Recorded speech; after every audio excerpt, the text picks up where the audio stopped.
After a terrible car accident, I called my wife and asked her to pick me up from the ER. She texted back, "I'm at lunch with my male best friend. I can't just leave." I replied, "Okay." What the police officer said when he walked up to their table made her wish she hadn't left me waiting. The impact sound, metal on metal, glass exploding, my own scream, lasted maybe 3 seconds. The silence after lasted forever. I remember the airbag, white powder everywhere, chemical burn smell. My face felt like someone had punched it with a brick wrapped in sandpaper. Then voices, distant at first. "Sir? Sir, can you hear me?" I tried to nod. My neck screamed in protest. "Don't move. We're getting you out. What's your name?" "Marcus. Marcus Chen." "Okay, Marcus. You're going to be fine. Stay with me." I'd been driving home from work. Thursday afternoon, 4:47 p.m. According to the dash clock, right before the semi-truck ran the red light at the intersection of Highland and Morse. 43 miles per hour, the police report would later say. T-boned my Honda Civic on the driver's side. Spun me twice across 3 lanes. I remember the rotation. The world turning sideways. My laptop bag flying into the passenger window. The sickening crunch as my car finally stopped against a light pole. Then nothing, until the paramedics. St. Mary's emergency room smelled like disinfectant and fear. They wheeled me in on a gurney. Bright lights overhead. People in scrubs moving fast, asking questions I could barely process. Any loss of consciousness? I don't know. Maybe? Pain level 1 to 10. 7. 8 when I breathe. Allergies to medications? No. They cut off my shirt, pressed on my ribs. I nearly blacked out from the pain. Possible fractured ribs, someone said. Get me a chest x-ray and a CT scan for the head injury. I'm seeing significant facial trauma. I caught sight of myself in the reflective surface of a medical cart. My face was purple, swollen, blood crusted under my nose and across my left cheek where the airbag had deployed. I looked like I'd gone 10 rounds with a heavyweight boxer and lost. Dr. Reeves came in 20 minutes later. Mid-40s, gray hair, kind eyes behind wire-rimmed glasses. "Mr. Chen, I'm Dr. Jennifer Reeves, attending physician. You've been in a serious accident. We're running tests now, but preliminary examination shows a concussion, multiple contusions, and at least 2 fractured ribs. You're very lucky." "Doesn't feel lucky," I managed. She smiled slightly. "The semi-driver said you flew 15 feet. Your car is totaled. The fact that you're talking to me right now is nothing short of miraculous." Totaled. My car was totaled. I just made the last payment 3 months ago. "We'll need to keep you for observation," Dr. Reeves continued. "Monitor for internal bleeding. Make sure the concussion doesn't worsen. But if everything looks stable in a few hours, we can release you. Is there someone we can call?" "My wife," I said. "Sarah. Her number?" I recited it. My head felt stuffed with cotton. The nurse, Melissa, according to her badge, handed me my phone from the plastic bag with my belongings. "You can call her yourself if you'd prefer. Might be less scary than hearing from us." "Good point." I dialed Sarah. My hand shook, adrenaline finally wearing off, replaced by shock and pain. It rang once, twice, 3 times, 4 times. "Hey, what's up?" Sarah's voice, bright, cheerful. Background noise, music, laughter, the clatter of dishes. "Sarah, I was in a car accident. I'm at St. Mary's ER." Pause. The background laughter continued. "Oh my God, are you okay? Concussion, fractured ribs. They're running more tests. But yeah, I'm okay. Can you come get me? They said they might release me in a few hours if everything checks out." Another pause, longer this time. "How bad is the car?" "Totaled." "Shit. Okay, the background noise shifted. A male voice, muffled, saying something I couldn't make out. Sarah's laugh in response. "Marcus, here's the thing.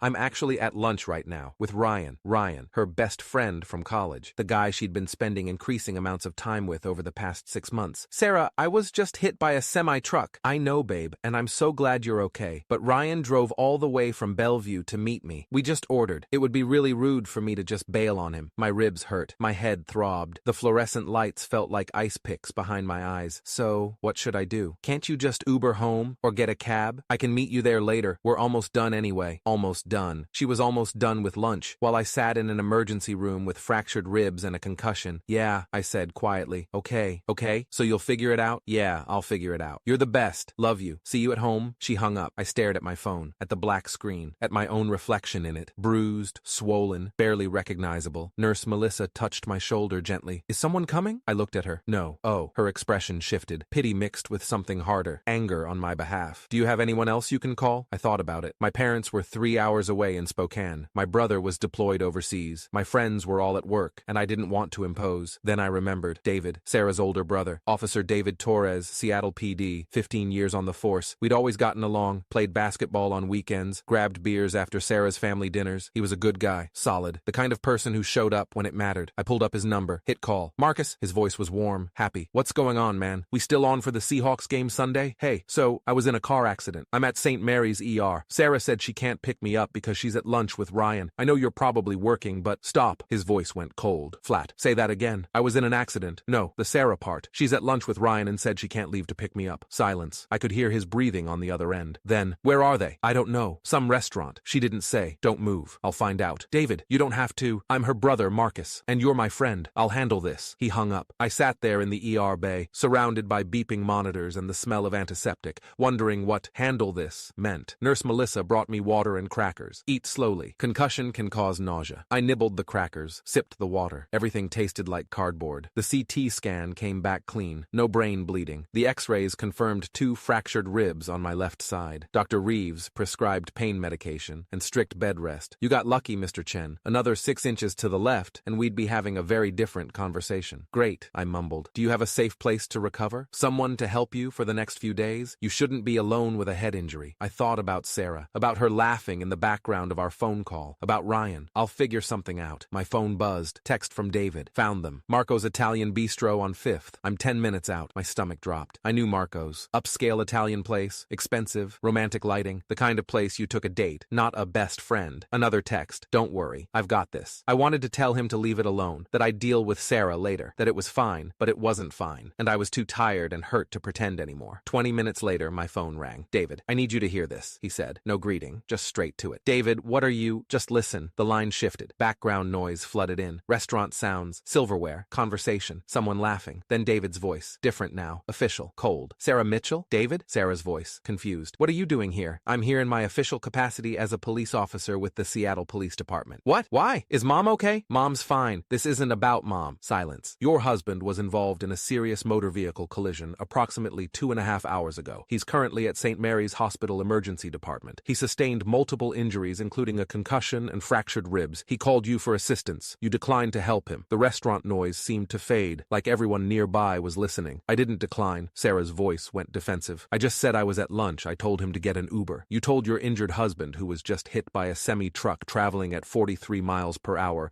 whose car is completely totaled, who is sitting in an emergency room with a head injury that could have killed him, to get an Uber, while you finished lunch with your male best friend. The way he said male best friend dripped with contempt. Officer Torres, a new voice. Male. Nervous. I think there's been a misunderstanding. And you are? Ryan Mitchell, Sarah's friend from college. We were just catching up. There's nothing. Ryan Mitchell. David's voice went colder. The same Ryan Mitchell who's been texting my sister at 11 p.m.? The same Ryan Mitchell whose name I've heard 50 times in the last 3 months? The Ryan Mitchell my brother-in-law is currently in the hospital while Sarah prioritized having lunch with. Silence. Officer, this is really embarrassing, Sarah started. Embarrassing? David's laugh was sharp, cruel. You want to talk about embarrassing? Every person in this restaurant just heard me explain that you abandoned your husband at the ER. Look around, Sarah. They're all staring at you. I could picture it. The upscale crowd at Marco's. Business people on lunch breaks. Couples on dates. All of them watching this drama unfold. David, please. It's Officer Torres, and you're coming with me. Right now. We're going to the hospital, and you're going to pick up your husband. But Ryan drove. Ryan can get an Uber. The contempt in David's voice could have stripped paint, since you seem to think Uber is an appropriate solution for emergency situations. This is insane, Sarah said. Her voice was shaking now, crying. You're making a scene. You're humiliating me in front of everyone. I'm humiliating you? David's voice rose, not quite shouting, but loud enough that I knew the entire restaurant could hear. You humiliated yourself. You chose lunch with Ryan over your husband in the ER. I'm just making sure everyone here knows exactly what kind of wife you are. Chairs scraped. Sarah's voice. Fine, fine. I'll go. Just, can we please leave quietly? Too late for quiet, Sarah. By the way, Mom knows. I called her on the way over. She's actually at the hospital with Marcus right now. You told Mom? Sarah's voice cracked. The whole family knows. I group texted them. Figured they should understand what's happening. Mom's exact words were, I didn't raise you to be this kind of person. A sob. Then footsteps. The restaurant had gone completely silent. I could hear it through the phone. 60, 70 people. All watching. All judging. David's voice again. Pitched to Carrie. Folks, I apologize for the disruption to your meal. But when someone abandons their spouse after a serious accident, sometimes family has to step in. Enjoy your lunch. The restaurant door opened. Traffic sounds. Sarah crying. Then David's voice, closer to the phone. Marcus, you still there? Yeah, I'm bringing her to you. We'll be there in 15 minutes. David, you didn't have to. Yes, I did. Your family. And what she did? He paused. That's not okay. It's not even close to okay. The line went dead. I sat there in the ER bay, phone in my hand, trying to process what had just happened. Nurse Melissa had been standing in the doorway. She'd heard everything. Your brother-in-law? She asked. Yeah, he sounds like a good man. He is. And your wife? She didn't finish the sentence. Didn't need to. Yeah, I said quietly. Yeah. 15 minutes later, I heard voices in the ER hallway. Sarah's voice, high and tearful. David's voice, calm and immovable. Then a third voice, older. older, female, furious. My mother-in-law, Linda. Sarah Marie Torres, what were you thinking? Mom,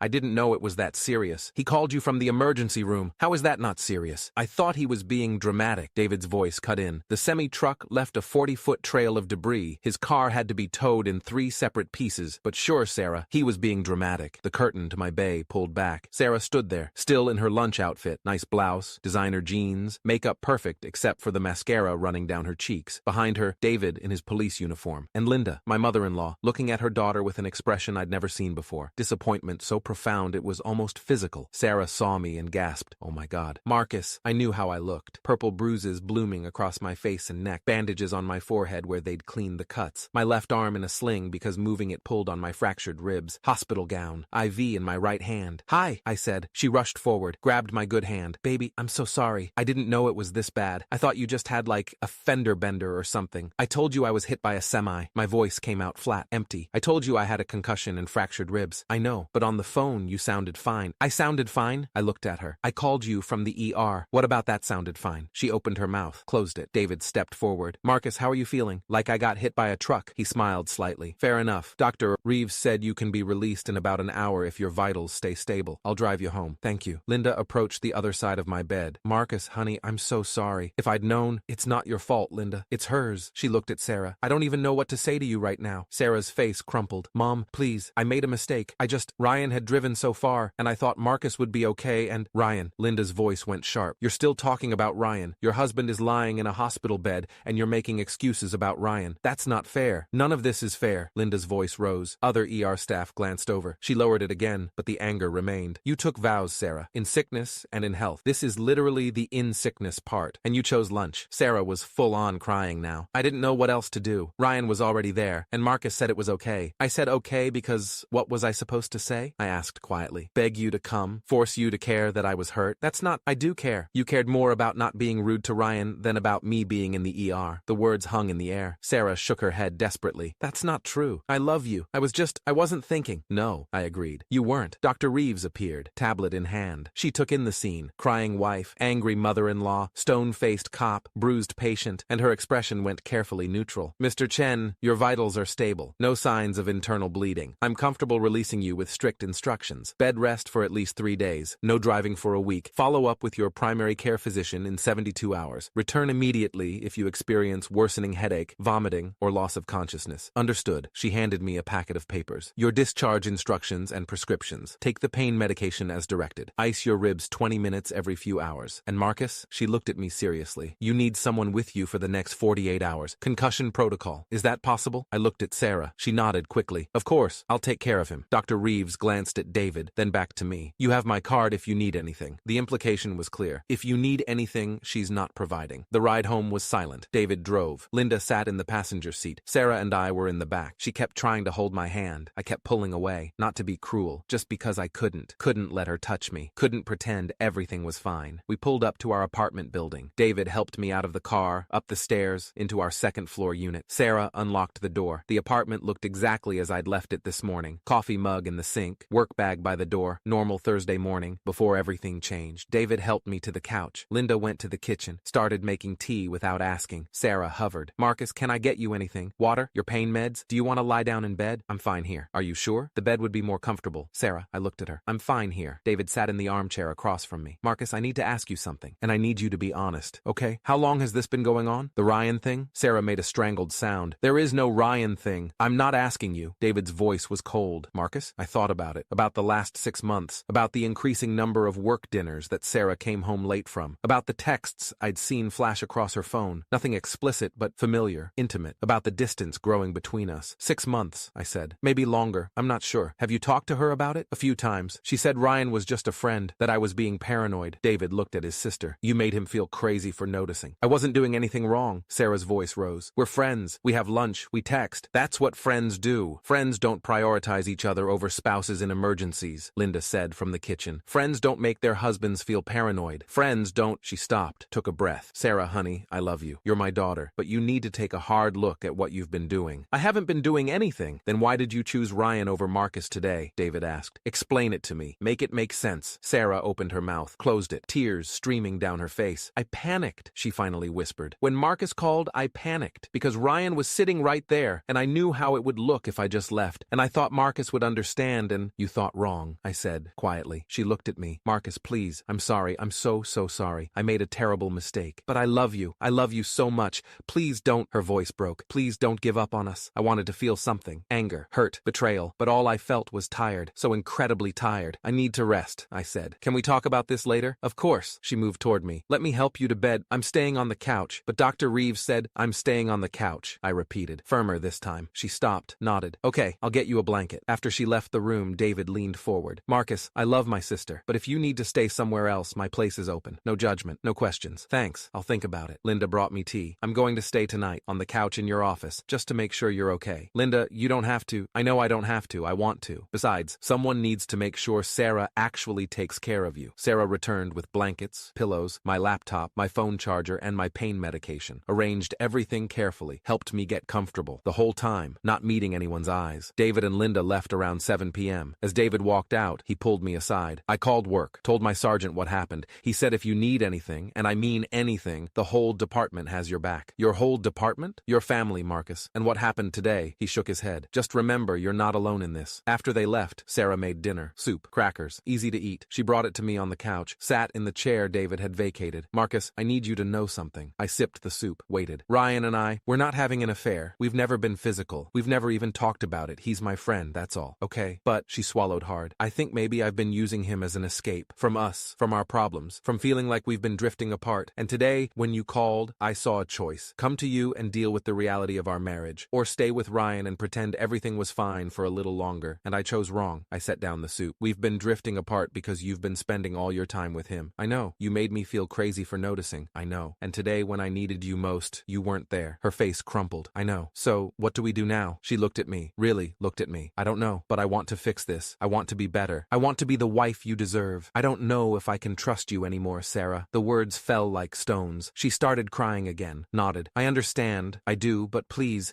don't give up on us yet. Give me a chance to prove I can change. That's all I'm asking. I thought about it. About 3 years of marriage. About the good times before Ryan. About whether people could really change. I need time, I finally said. To think, to heal, to figure out if I even want to try. Okay, she wiped her eyes. Take all the time you need. I'll be here. I'll prove it to you. I promise. The next morning, I woke up to voices in the kitchen. Sarah's voice, talking to someone. I sat up carefully. My ribs screamed. I'd forgotten to take my pain meds before bed. Shuffled to the kitchen. Sarah was on the phone. Don't care. I'm not meeting you for coffee. I'm not meeting you for anything. My husband needs me. Pause. Ryan, stop. Just stop. I can't do this anymore. Whatever this is, it's hurting my marriage. It's hurting Marcus. And after yesterday, her voice broke. I almost lost everything. So no. The answer is no. Don't call me again. She hung up, turned around, saw me standing there. Marcus, hi. Did you need— Was that Ryan? Yes. He wanted to meet up. Talk about what happened. I told him no. And what? What did he say? She looked down. He said I was overreacting. That your family was being dramatic. That it wasn't that big a deal. What do you think? She met my eyes. I think he's wrong. I think it was a massive deal. And I think the fact that he doesn't see that is exactly the problem. Something in my chest loosened. Just slightly. I'm blocking his number, she continued. Deleting him from social media. I'm done. Completely done. I watched her pull out her phone. Watched her block Ryan's number in front of me. Delete him from Instagram, Facebook, Twitter. Remove him from her contacts. It felt performative, like she was trying too hard, but it also felt real. Thank you, I said. Don't thank me for doing what I should have done months ago. Over the next few days, Sarah proved herself. She took time off work, stayed with me constantly, helped me to the bathroom when my ribs made it hard to move, made meals, kept the apartment clean, gave me my meds on schedule. Linda came by every day to check on us. David dropped off groceries and stayed for dinner. Sarah's phone stayed silent. No texts from Ryan, no late-night calls. But I still couldn't sleep in our bed, couldn't let her touch me beyond necessary help, couldn't quite forgive. On day 4, during a visit from Linda, Sarah broke down. I don't know what else to do, she sobbed. I'm trying so hard. I'm here, I'm present. I cut Ryan out completely, but Marcus won't even look at me. Linda held her daughter. Honey, you hurt him deeply. It's going to take more than 4 days to fix that. But how long? How long until he trusts me again? I don't know. Maybe never. Maybe he won't want to fix this. And if that happens, you have to accept it. Sarah looked at me. Is that what you want? For this to be over? I thought about it. Really thought about it. I don't know, I said, honestly. I know I'm angry. I know I'm hurt. I know that when I think about you choosing lunch over me, it feels like my chest is caving in. But I also know we built something real before all this. And I don't know if I'm ready to throw that away. So what do? We go to therapy. We work on this. You prove over months, not days, that you can be trusted. And we see if we can fix what broke. She nodded. Okay, yes, whatever it takes. Linda squeezed her daughter's hand. And Sarah, Sarah, you need to understand something. What David did at that restaurant, exposing you in front of everyone, that's going to follow you. People are going to remember. Your friends, your co-workers, everyone who heard about it, you're going to have to live with that. I know. And Marcus is going to have to live with what you did. Every time he needs you, he's going to wonder if you'll show up. That's the reality you created. I know, Sarah whispered. I know. 3 months later, we were in Dr. Patricia Morrison's office, our marriage counselor, licensed for 16 years, specializing in infidelity and trust recovery. Sarah, Dr. Morrison said, tell Marcus what you learned about yourself in the last 90 days. Sarah took a breath. I learned that I was using Ryan as an escape from intimacy with Marcus, that I was afraid of being vulnerable in my marriage, so I created a pseudo-relationship that felt safer. And when Marcus's accident forced me to choose, I chose wrong, because choosing Ryan meant I could avoid dealing with my fear for a little longer. Dr. Morrison nodded. Marcus, how does that sit with you? It helps, I said, understanding the why, but it doesn't erase what happened, nor should it, Dr. Morrison agreed. Sarah, you made a choice that day that showed Marcus you couldn't be trusted in a crisis. Rebuilding that trust is going to take years, not months. Are you prepared for that? Yes. Even if Marcus decides ultimately that he can't forgive you? Sarah's eyes filled with tears. Even then, we sat in silence for a moment. Marcus, Dr. Morrison turned to me. Are you willing to try? Genuinely try? I looked at Sarah, at the woman I'd married 3 years ago, at the woman who'd failed me when I needed her most, at the woman who'd spent 3 months showing up every single day to prove she could change. Yeah, I said, I'm willing to try.